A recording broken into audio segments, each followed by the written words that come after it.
Today we are talking about Evil West now. This is a new game from Flying Wild Hog. It's a Polish development studio. They are makers of the Shadow Warrior series. Now we were interested in this.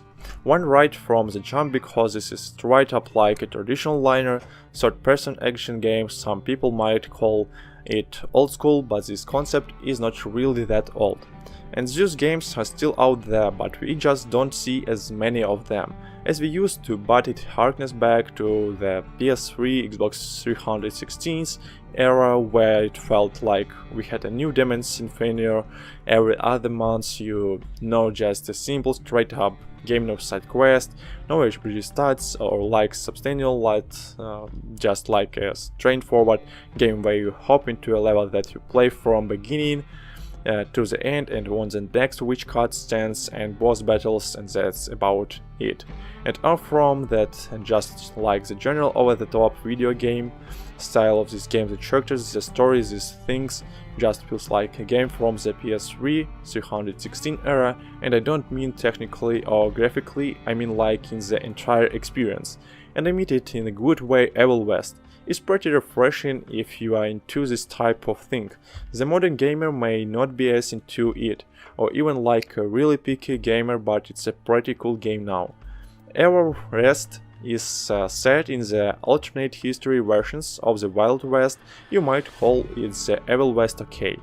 Alright, I'm sorry if you play as these gruff cowboy man Jews or entire who is like cowboy versions of the over-the-top Hugh Jackman style in Van Helsing.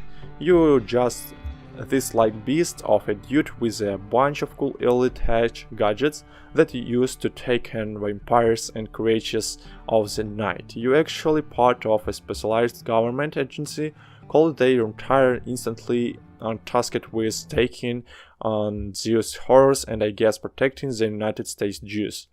Father is like a Civil War veteran who helped found the Institute and is a man of science of embraces sci-fi, steampunk and electricity type stuff to fight the bad guys, where Jesus himself is some of the just kind of the gunslinger adventurer type, and along with them you come across a pretty decent cast of characters. There's the nerdy comic relief engineer guy, there's a doctor lady, there's a gruff old man veteran partner among other, and there's kind of like an outcast in the vampire world who is resorting to new methods to get a leg up on the Institute in the hopes of preserving the dying vampire race and ultimately dominate the world, and that sets up the bad guy and the threat, but it's all goofy stuff. Really, the game does not take itself too seriously in a good way, it's a little spooky and across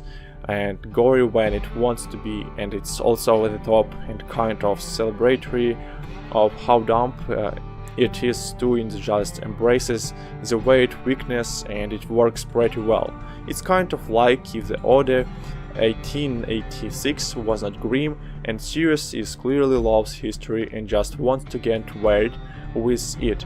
And it works well enough. Now you are facing off against vampires but also tons of other things. The werewolf like creature, those gross almost like ledge zombies that the vampires use, big heavy monster guys and human vampire followers. Despite the story setup, it does not necessarily feel like an all vampire affair, which did kind of boom me out as a vampire find me there, but it also is just way more of a full spooky creature jewelry, and I just wanted more bloodsuckers. That's really a personal nitpick. Then Pixate, I do think they did a really good job coming up with just some gross nasty stuff overall, and man, you do kill a lot of gross nasty stuff the main way you interact with this game. With this world is punching and shooting stuff, and the combat is definitely new God of War inspired, like with the camera angle and stuff, but no with guns and science mixed in. Juice has a lot up his sleeve in terms of combat tools, and the game keeps adding stuff as you go fairly constantly, so I won't share all of it to save you some of the discovery, but you will get the main gist. Here you fight with a massive electrical gauntlet on your arm, and that's the basis of you could do melee attacks and combos. An uppercut pops up enemies in the air, and then you can hit them while they're in the air as kind of a juggle, or you can hold the uppercut button to jump up. And kind of volleyball, spike and enemies into other enemies or environmental hazards that like blow up. Now you can also use your trusty revolver that you can fire into enemies at any time with enemies either on the ground or in the air, and you can hold the trigger to fire. A bunch of rapid fire shots if you want. With the left trigger you can use this. Thanks for watching.